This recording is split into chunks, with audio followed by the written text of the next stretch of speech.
Então, boa tarde a todos. Eu me chamo Daniele Santos da Rosa e hoje eu vou apresentar o seminário que elaborei, cujo tema é Materiais Nanoestruturados e sua aplicação odontológica, uma visão geral. Então, esse seminário está organizado da seguinte forma. Inicialmente será feita uma introdução com breves conceitos, definições e classificação dos nanomateriais.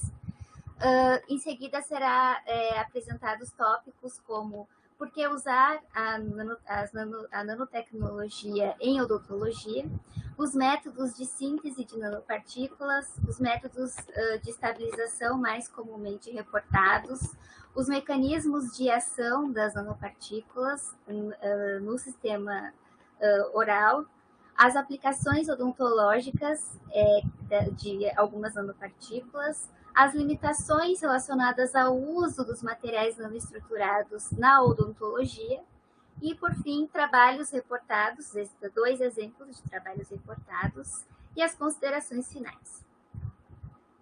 Bem, então, o conceito de nanotecnologia ele foi introduzido no ano de 1959, mas desde lá ainda não existe uma única definição internacional para materiais nanoestruturados e para nanopartículas. Porém, existem algumas comissões que são internacionais e que expressam conceitos a partir dos quais alguns órgãos o seguem, então, né, para determinação e produção dos seus materiais.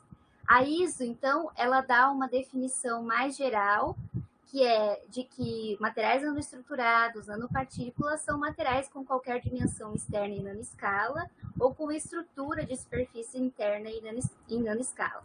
Já a Comissão Europeia, ela dá a definição dela é de suma importância para a introdução, então, desses materiais no mercado. Então, ela define que nanopartículas são materiais manufaturados ou de origem natural, que possuem partículas que não estão ligadas, não estão agregadas e também não estão aglomeradas, em que uma ou mais dimensões externas estão na faixa de tamanho de 1 a 100 nanômetros. Entre as classificações mais características desses materiais, a gente pode ter uma classificação estrutural em nanomateriais de carbono, como os nanotubos de carbono, grafeno, grafite, nanopartículas metálicas, como as nanopartículas de ouro, de prata, dendrímeros e compósitos que são formados pela combinação, né, então, de um ou mais elementos para constituir a nanopartícula. E em relação à composição estrutural, esses materiais podem ser classificados como inorgânicos, como os óxidos metálicos, nanopartícula de hidroxiapatita, como nanopartículas metálicas e também como nanopartículas poliméricas, envolvendo, então, polímeros como a quitosana e o alginato, por exemplo. Mas, então, por que usar as nanopartículas na área de odontologia? Porque as nanopartículas, elas apresentam propriedades físico-químicas aprimoradas e elas permitem que sejam feitas intervenções em regiões que são de anatomias complexas. Além disso, devido ao tamanho ser diminuto e em muitos casos menores que células de bactérias e de vírus, a interação é possível com as células de organismos patógenos. E ainda, esses materiais permitem que sejam arquitetados novos materiais e até mesmo podemos modular esses materiais, controlando o tamanho e a morfologia dos mesmos por meio dos processos de síntese. Então, na odontologia, as nanopartículas podem ser aplicadas em sistemas de diagnóstico de câncer oral, prevenção, tratamento, não só do câncer, mas também de cáries, doenças periodontais, lesões pulpares, também no sistema de implantes, tanto para combater a falhas de implantes, como para melhorar o implante, tornar ele mais biocompatível com a arcada dentária. Também no tratamento de falhas de próteses dentárias, com o desenvolvimento de novos materiais para compor essas próteses, no combate de doenças como a candidíase oral e a estomatite dentária, e também no combate da hipossalivação. Além disso, elas também podem atuar como carreadores de fármacos na mucosa bucal. Então, entre os métodos de síntese das nanopartículas, uma das abordagens mais conhecidas é a abordagem bottom-up, onde as nanopartículas podem ser obtidas a partir de átomos, moléculas ou até mesmo de outras nanopartículas. Esses métodos envolvem, então, métodos químicos e podem ser feitos em materiais no sistema líquido ou gasoso. E entre os métodos químicos, através dos quais se pode realizar a síntese das nanopartículas, estão a eletroquímica, métodos como a coprecipitação, o método sol-gel, métodos hidrotérmicos e até mesmo métodos de biossíntese, a partir de plantas e de secreções microbianas. Já a abordagem top-down, ela permite que se obtenham, então, nanopartículas metálicas através de processos físicos, como moagem, usinagem e processos litográficos, e a partir de fragmentos metálicos ou blocos, ou até mesmo blocos metálicos.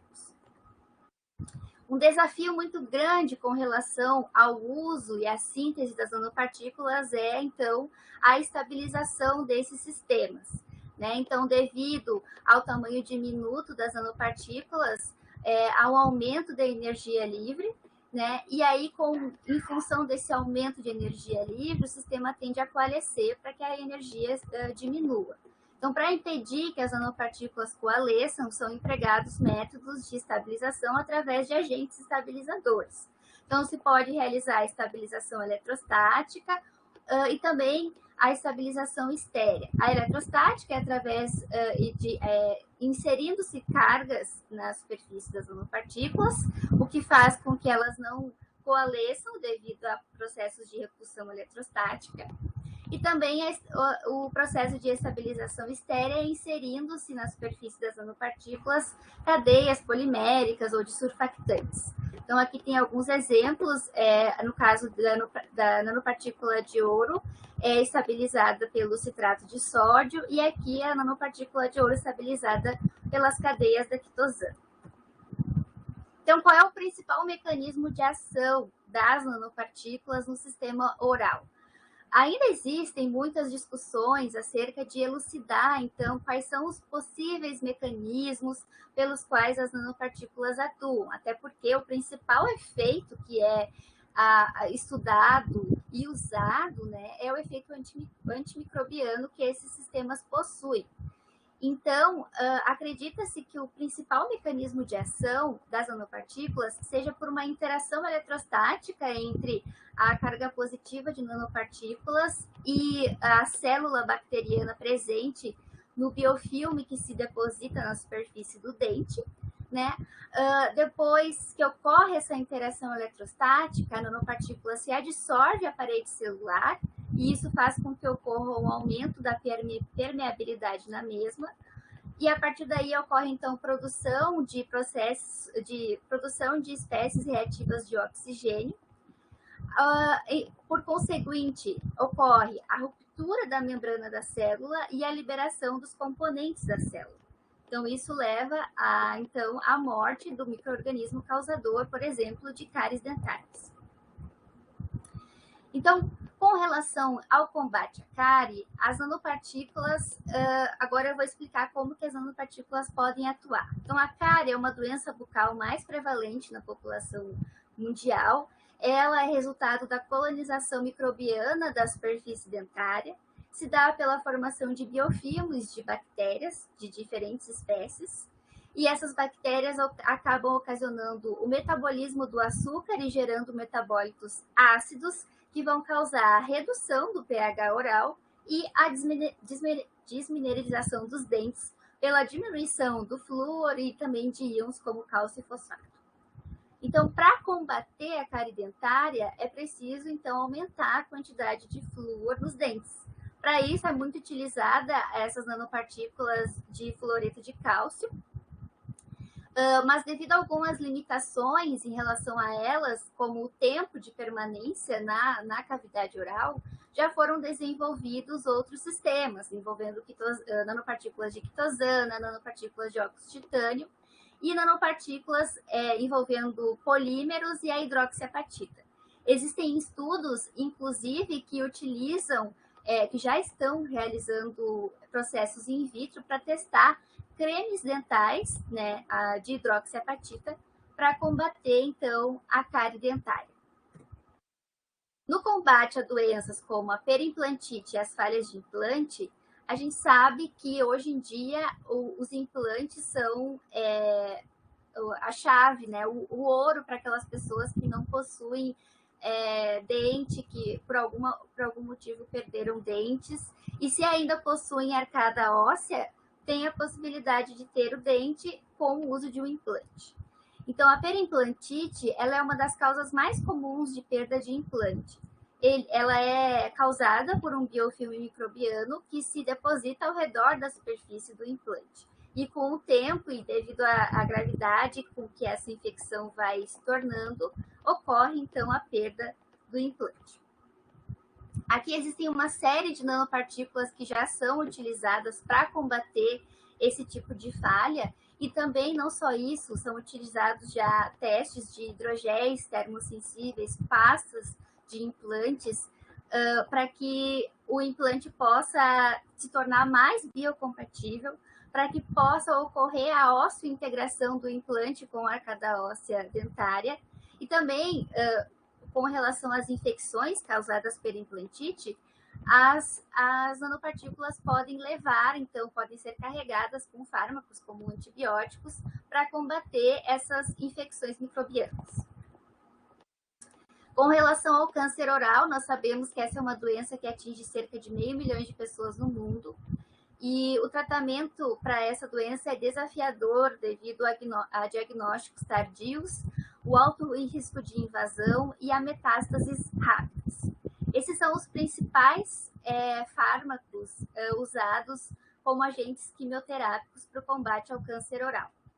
Então, para diminuir o efeito colateral desses fármacos, para poder causar a apoptose de mais células cancerígenas, as nanopartículas desempenham um papel crucial no combate, então, ao câncer oral, porque elas vão representar formas alternativas para a entrega dessas drogas.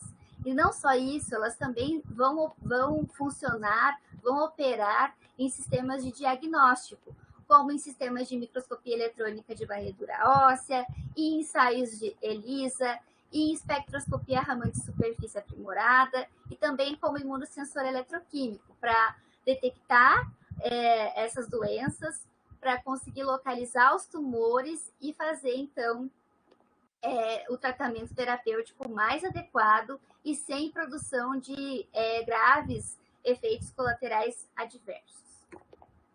Com relação à entrega de drogas na mucosa bucal, existem muitas possibilidades que envolvem a síntese de formulações mucoadesivas, que permitem, então, o fácil acesso do fármaco que está localizado naquele adesivo, minimiza, então, os efeitos colaterais, minimiza a degradação do trato intestinal, porque a droga não vai, né, direto para o trato intestinal quando a gente usa esses adesivos.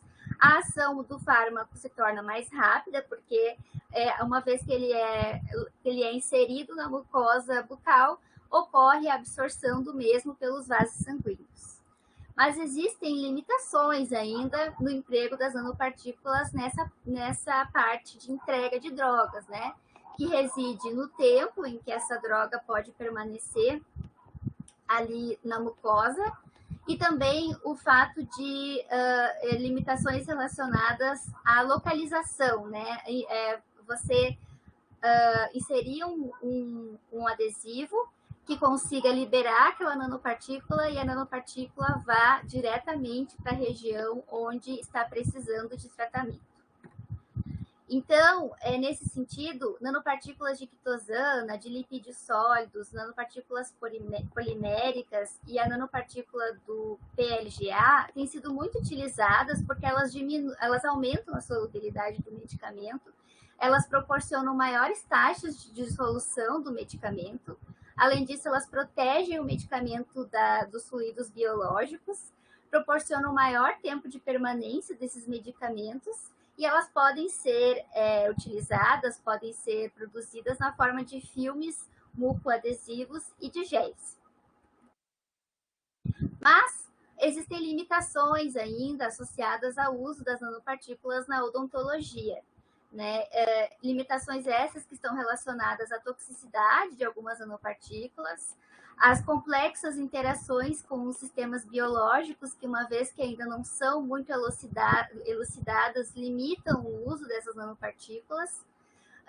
O fato de ocorrerem, muitas vezes, processos abrasivos, como desgaste intraoral, polimento, pode acabar liberando nanopartículas que podem estar, por exemplo, localizadas em um implante para o organismo humano. E aí, com isso, gerar toxicidade, né, para o organismo. Além disso, existem muitas limitações ainda associadas com a biocompatibilidade e a estética, uma vez que existem ainda nanopartículas que acabam escurecendo os dentes. E também uma grande insuficiência de testes, tanto in vitro como em vivo, limitam aí o uso dessas nanopartículas e até mesmo a inserção dos sistemas produzidos no mercado odontológico. Então, eu trouxe 2 artigos, né, para exemplificar as aplicações reportadas na literatura das nanopartículas. O primeiro trata-se da síntese biogênica de nanopartículas de sílica, que são revestidas com sílica. E aí, nesse estudo, eles aplicam esse material para combate à cárie. Então, eles estudam muito o efeito antimicrobiano das nanopartículas produzidas no combate à cárie. Então, o objetivo do artigo é sintetizar nanopartículas a partir do extrato de chá verde e revestir a superfície dessas nanopartículas com sílica. O impacto clínico desse estudo é que esse material vai proporcionar propriedades antimicrobianas. Além disso, ele pode, segundo os autores, atuar tanto no combate à cárie, como também restaurar o esmalte dentário.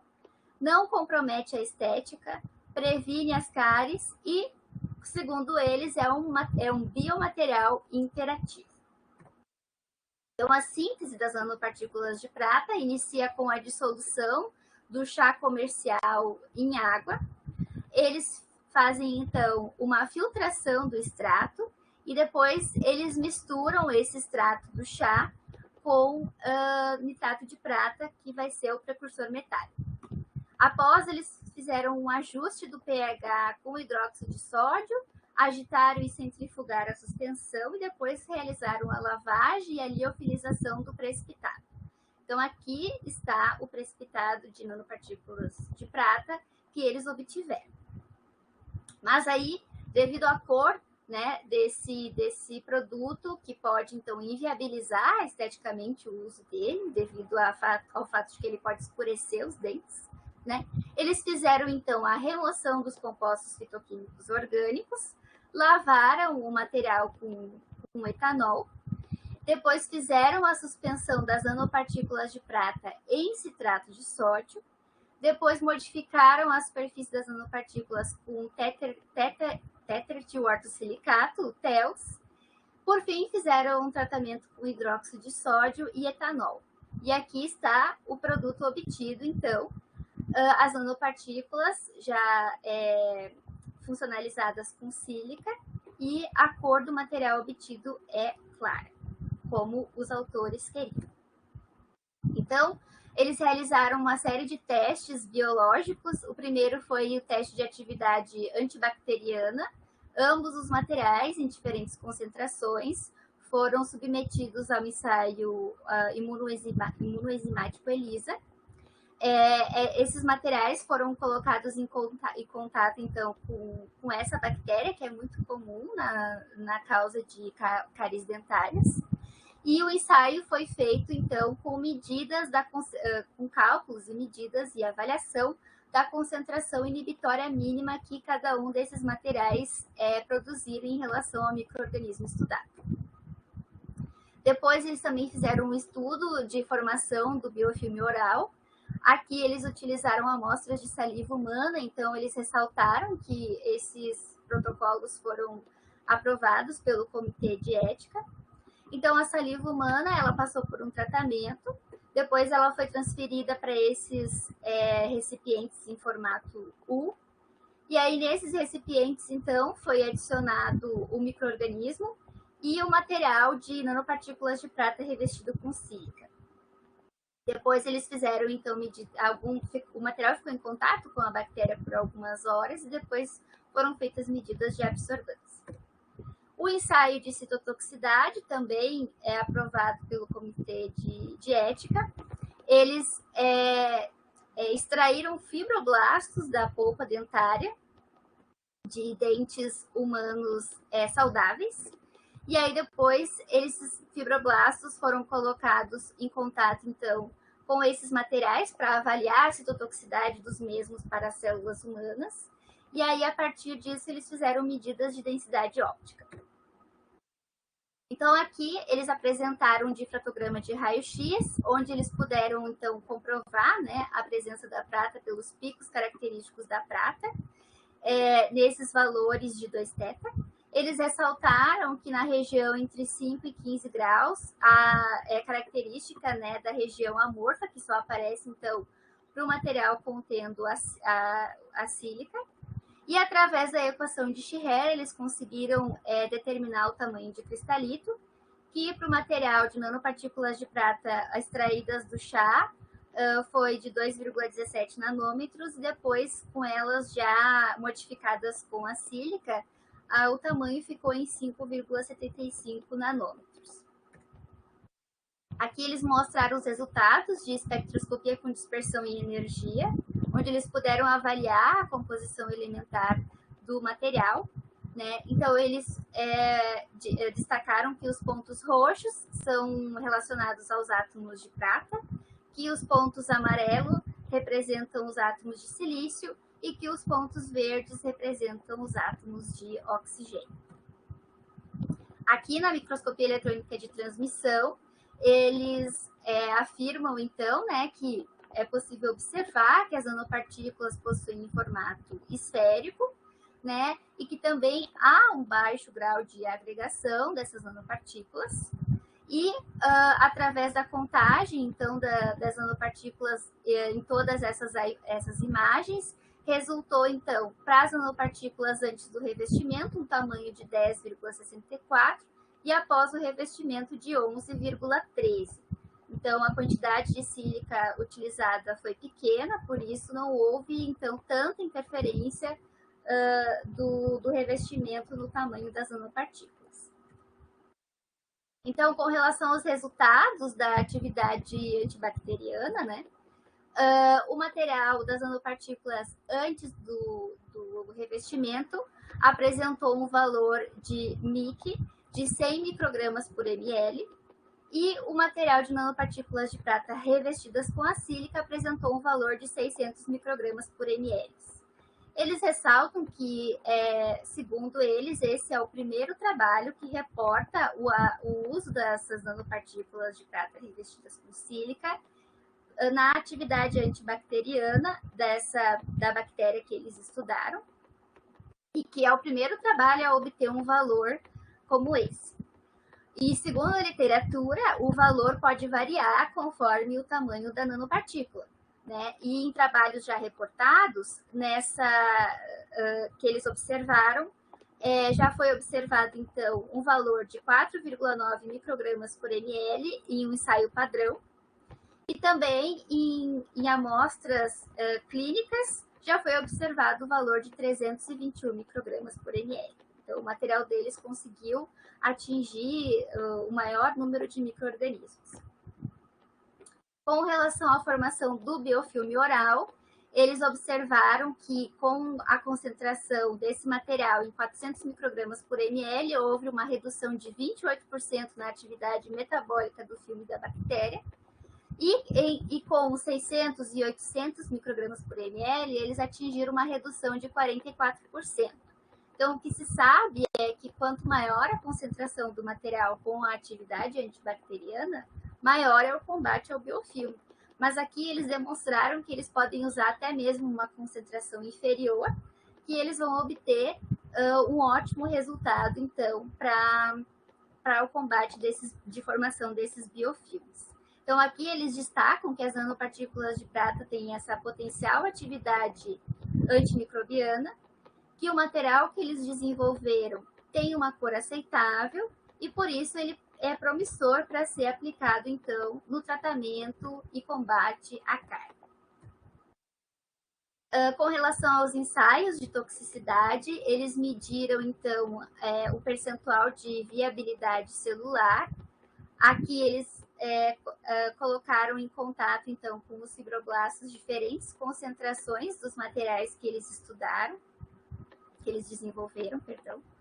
E eles observaram que tanto para o material antes como o após o revestimento, a viabilidade celular ficou entre 98% e 80%. Por isso, as nanopartículas que eles sintetizaram são atóxicas. E para que seja considerado atóxico, o material precisa ter uma viabilidade celular maior que 70%, segundo essa ISO. Então, eles também ressaltaram que mesmo com esse baixo percentual de sílica, a viabilidade celular deles, que eles obtiveram, teve um bom valor, e inclusive eles falam que essa quantidade utilizada não faz com que nesse material, nesse caso, na composição desse material, a sílica não se tornou tóxica. Então, nesse estudo, os autores concluíram que conseguiram realizar a síntese e a caracterização de nanopartículas de prata por via biogênica, através da extração do chá verde. Eles revestiram essas nanopartículas com dióxido de silício e conseguiram obter, então, um material com coloração clara, que pode ser usado nos dentes para combater a cárie. Eles apresentaram excelentes valores nos estudos de atividade antimicrobiana e metabólica do biofilme contra a Streptococcus mutans. Além disso, eles comprovaram que o material que eles sintetizaram não apresenta toxicidade para células humanas e que ainda é preciso, né, avaliar a cor e a alteração da cor do material odontológico e, posteriormente, então, do substrato dentário após a incorporação das nanopartículas. E que isso, além de estudos in vitro, ficariam como perspectivas futuras. O segundo artigo que eu trouxe para exemplificar o uso das nanopartículas é a síntese de aqui seriam enchimentos, né? Eles chamam de enchimentos nanoestruturados de óxido de titânio, e o seu possível uso em compósitos para restauração dentária. Bom, os objetivos do estudo era obter um protocolo eficiente, ecologicamente correto, rápido e fácil de sintetizar nanopartículas de titânio, melhorar as propriedades dos compostos fotopolimerizáveis e, como impacto clínico, eles apresentam, então, um compósito para restauração dentária com propriedades mecânicas promovidas e melhoradas, então, pelo uso das nanopartículas de titânio. Então, essas nanopartículas foram sintetizadas a partir do pó da casca dessas frutas. Esse pó foi colocado em contato com isopropanol.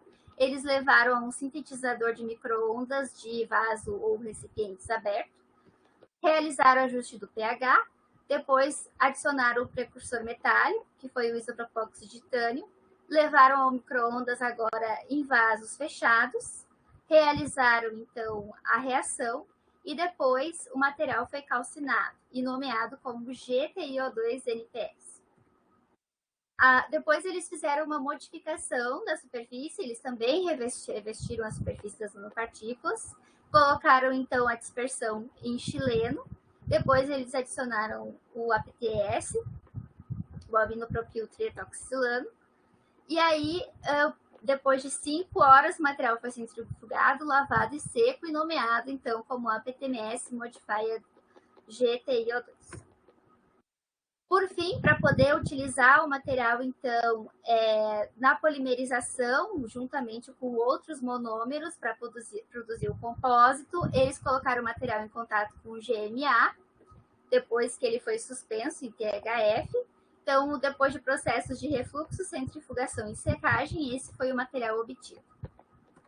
Então, aqui eles resumem as etapas do processo para obter o molde que eles queriam, para poder fazer os testes das propriedades mecânicas desse molde e comprovar que, de fato, as nanopartículas de titânio forneciam e melhoravam as propriedades mecânicas dos materiais.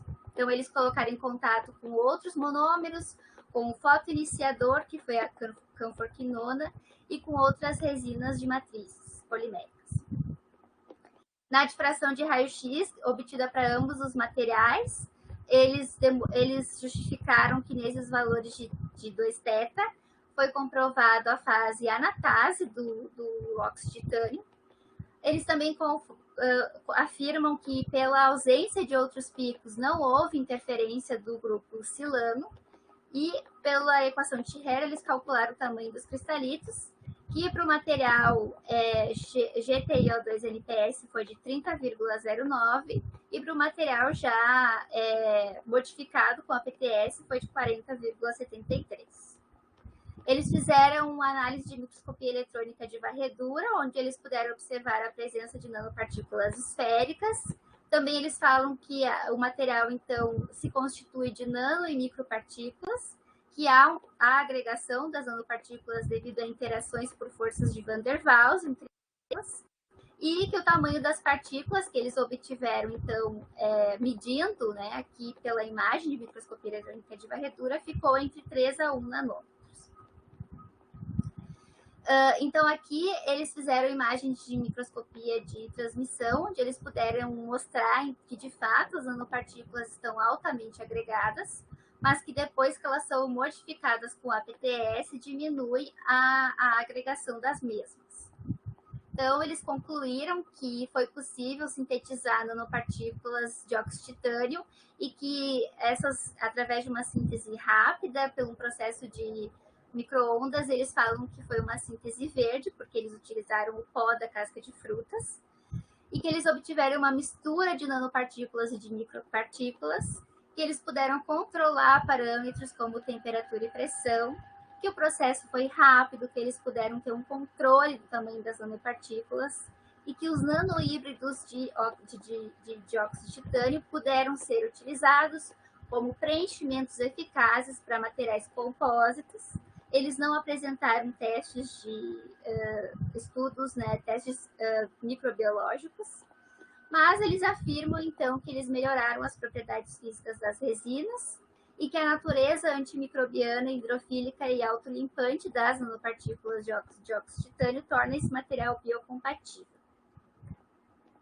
Então, como considerações finais, as nanopartículas, os nanomateriais possuem dimensões de 1 a 100 nanômetros, podem ser obtidos pelas abordagens de síntese top-down e bottom-up.